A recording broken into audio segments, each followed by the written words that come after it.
ஓம் நமோ நாராயணாய. லட்சுமி கடாட்சம் நேயர்கள் அனைவருக்கும் வணக்கம். இந்த பதிவில் இறைவனிடம் என்ன வரம் கேட்க வேண்டும், எப்படி கேட்க வேண்டும் என்று பார்க்கலாம். நாம் கடவுளிடம் போகிறோம், நம் பாட்டுக்கு ஏதாவது எல்லாம் கேட்கக்கூடாது. இப்போ ஒரு குழந்தை போகிறது, பகவான் இடத்தில் போகிறது என்றால், படிக்கிற குழந்தை என்ன வரம் கேட்கும்? அதற்கு ஒன்றுமே தெரியாது. நான் நன்றாக படிக்க வேண்டும், நிறைய மார்க் வாங்க வேண்டும், எல்லா பரீட்சையும் பாஸ் பண்ணி பெரிய படிக்க வேண்டும் என்று அது வேண்டிக் கொள்ளும். அதோட வேண்டுதல் கண்டிப்பாக அந்த பகவான் நிறைவேற்றுவார். ஏனெனில் அந்த குழந்தைக்கு அறியாத வயது. அதை விட மேலும் அந்த குழந்தைகள் என்ன செய்வார்கள் என்றால், அந்த ஹால் டிக்கெட் நம்பர் அந்த சுவரின் பின்னால் எழுதிவிட்டு வருவார்கள். அந்த அளவுக்கு நம்பிக்கை இருந்தால் செய்ய முடியும். அந்த அளவுக்கு அவர்கள் பகவான் மீது நம்பிக்கை வைத்துள்ளார்கள். எனவே அவர்கள் கேட்டதை பகவான் கொடுத்து விடுவார். ஆனால் நாம் அப்படி இல்லை. போய் நின்று எனக்கு பெரிய வேலை வேண்டும், நிறைய சம்பளம் வேண்டும், இல்லை என் பொண்ணுக்கு கல்யாணம் ஆகணும், பெரிய இடத்துல கல்யாணம் பண்ணி கொடுக்கணும், பிஸ்னஸ் பெருசாக வளரணும், இப்படிலாம் நாம் போய் அந்த கடவுளிடம் கேட்கக்கூடாது. ஏனென்றில் அவர் நிறைய தர வேண்டும் என்று இருந்தால் நாம் கேட்பதை மட்டும் தந்துவிட்டு மற்றதை தராமல் இருப்பார். ஏனெனில் நாம் கேட்டது அதானே, எனவே அதை மட்டும் தந்துவிட்டு மற்றதை தராமல் இருந்து விடலாம். எனவே கடவுள்கிட்ட பேசினா நாம் எதுவுமே கேட்கக்கூடாது. பகவானே வந்து தோன்றி நம் முன் தோன்றி, அப்பா உனக்கு என்ன வரம் வேண்டும் என்று கேட்டால் நாம் என்ன கேட்க வேண்டும் தெரியுமா?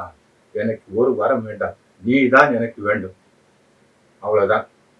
அந்த வரம் மட்டும் அவரிடம் கேட்டோமானால் நம்முடைய செயல்கள் எல்லாமே வெற்றிகரமாக நடக்கும். எல்லாமே வெற்றியில் தான் முடியும். தொட்ட காரியம் எல்லாம் வெற்றியில் தான் முடியும். அதை விட்டு அது விடு, அது கொடு, இதை கொடு கேட்பால் எல்லாமே தோல்வியில் முடியும். நீ தான் வேண்டும் என்று கேட்க வேண்டும். இதற்கு எக்ஸாம்பிள் கூட பார்த்துடலாம். ஹிரண்யகசிபு தெரியும், என்ன வரம் கேட்டான் பகவான் கிட்ட. நான் இரவுல சாகக்கூடாது, பகல்ல சாகக்கூடாது, வீட்டுக்கு உள்ள சாகக்கூடாது, வீட்டுக்கு வெளியே சாகக்கூடாது, ஆகாயத்திலும் சாகக்கூடாது, பூமியிலும் சாகக்கூடாது, இன்னும் மூலம் கேட்டான். மனுஷனாலையும் சாவு வரக்கூடாது, மிருகத்தாலையும் சாவு வரக்கூடாதுன்னு கேட்டான். ஆனால் எல்லா வரம் கேட்டாலும் அந்த பகவான் அவரை எப்படி அழித்தார் பார்த்தீர்களா? மனிதனும் மிருகம் கொண்ட ஒரு உருவம் நரசிம்ம அவதாரம் எடுத்து அந்த ஹிரண்யகசிபை அழித்தார். அந்த புராணம் நமக்கு தெரியும். எனவேதான் நாம் அது வேண்டும் இது வேண்டும் கேட்கவே கூடாது. நீ தான் வேண்டும், ஒரே வரி முடிஞ்சது. அதுபோல்தான் பின்னாடி இவர் ஹிரண்யகசிபு ராவணன் அவர் கேட்ட வரம், அவரே மனித அவதாரம் எடுத்து மனித ராமர் அவரை அழித்து விட்டார், அதுவும் தெரியும். சூரபத்மன் அவனும் அதே மாதிரி தான் கேட்டான், நிறைய வரம் கேட்டான். 108 யுகம் நாம் இந்த உலகத்தை ஆள வேண்டும் என்று சொல்லி பகவான் ஓகே கிராண்டட் கொடுத்தாரு. கடைசியில 108வது யுகத்துல அவர் அழிச்சாரே இல்லையா? அதனால பகவான் கிட்ட இதெல்லாம் கேட்கக்கூடாது, நீ தான் வேண்டும் என்று கேட்க வேண்டும். அப்படி கேட்டவர் யார் என்றால் அர்ஜுனன். பாரத போர் தொடங்குகிறது. தொடங்கும் போது துரியோதன் அர்ஜுனன் 2 பேரும் கிருஷ்ணரிடம் உதவி கேட்க போகிறார்கள்.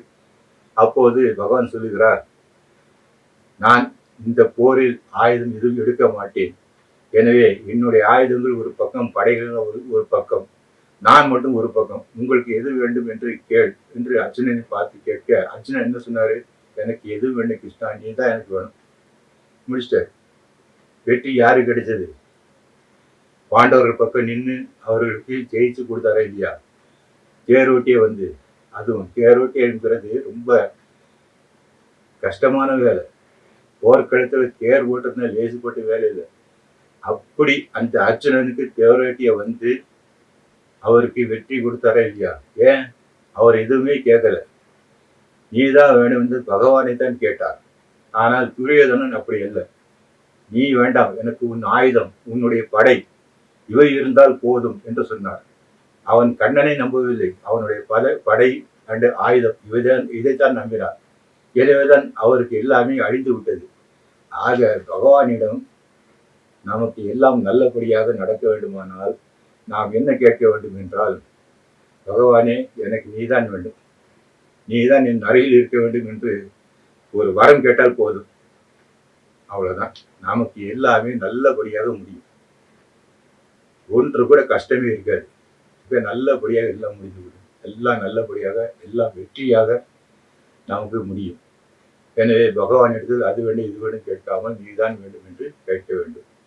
இந்த வீடியோ உங்களுக்கு பிடிச்சிருக்குன்னு நினைக்கிறேன். லைக் செய்து ஷேர் செய்யுங்கள். மறவாமல் சப்ஸ்கிரைப் செய்யும்படி கேட்டுக்கொள்கிறேன். உங்கள் அன்பு.